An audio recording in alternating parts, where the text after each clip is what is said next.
ایران کی سرزمین پر جب ایک ننھے پھول نے آنکھیں کھولی تو شاید کسی کو اندازہ نہ تھا کہ یہ بچہ آنے والے وقت میں دنیا کو عشق الہی اور انسانیت کا پیغام دے گا۔ خواجہ معین الدین چشتی رحمۃ اللہ علیہ کا جنم سنجر ایران میں ہوا تھا۔ کم سنی میں ہی والدین کا سایہ سر سے اٹھ گیا، مگر اللہ نے ان کے دل میں نور اور سیرت میں فقیری عطا کی تھی۔ یتیم خواجہ صاحب جب بڑے ہوئے تو روحانیت کی تلاش میں نکل پڑے۔ بخارا اور سمرقند کی گلیوں سے گزرتے ہوئے انہوں نے علم کا سمندر اپنے سینے میں سمیٹ لیا، مگر دل کو تسلی نہیں ملی۔ وہ عشق حقیقی کی تلاش میں تھے۔ پھر ایک دن خواجہ صاحب نے مکہ کا رخ کیا۔ ریگستان کی تپتی ریت، کڑی دھوپ اور لمبے سفر کی تھکان بھی ان کے ارادوں کو ڈگمگا نہ سکی۔ جب پہلی بار حرم پاک کی زیارت کی، آنکھوں سے اشکوں کا سمندر بہہ نکلا۔ اے اللہ، تیری محبت ہی میرا مقصد ہے اور تیری راہ میں چلنا ہی میرا نصیب۔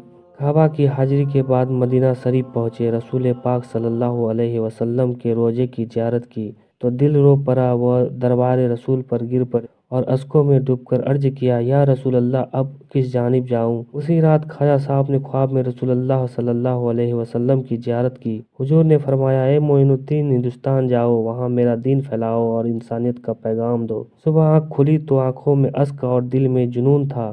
اب ان کا اگلا مقام ہندوستان تھا۔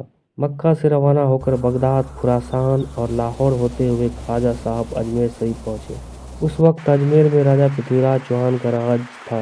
بت پرستی عام تھی، لیکن خواجہ صاحب کی کرامت اور محبت بھری باتوں نے لوگوں کے دل جیت لیے۔ ہر شخص جو ان سے ملتا اس کے دل میں محبت کی شمع جل اٹھتی۔ غریبوں، بے سہاروں اور پریشان حال لوگوں کے لیے ان کی خانقاہ ایک رہائش بن گئی۔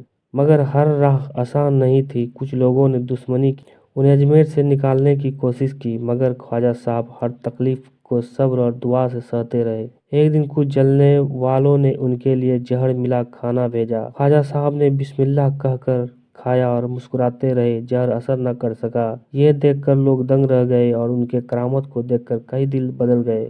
دھیرے دھیرے اجمیر روشنی سے جگمگانے لگا۔ امیر غریب، ہندو مسلمان سب ان کے پاس آنے لگے۔ انہوں نے کبھی کسی سے دھرم، جاتی یا اونچ نیچ کا سوال نہ کیا، بس ایک ہی بات کہی، محبت سب کے لیے، نفرت کسی کے لیے نہیں۔ ان کی یہ محبت بھری تعلیم آج بھی ان کے درگاہ اجمیر شریف سے گونجتی ہے۔ خواجہ غریب نواز کا سفر ایران سے مکہ اور مکہ سے ہندوستان تک صرف ایک جسمانی سفر نہیں تھا، بلکہ روحانی عشق اور انسانیت کا پیغام تھا، جو آج بھی ہمارے دلوں کو روشن کرتا ہے۔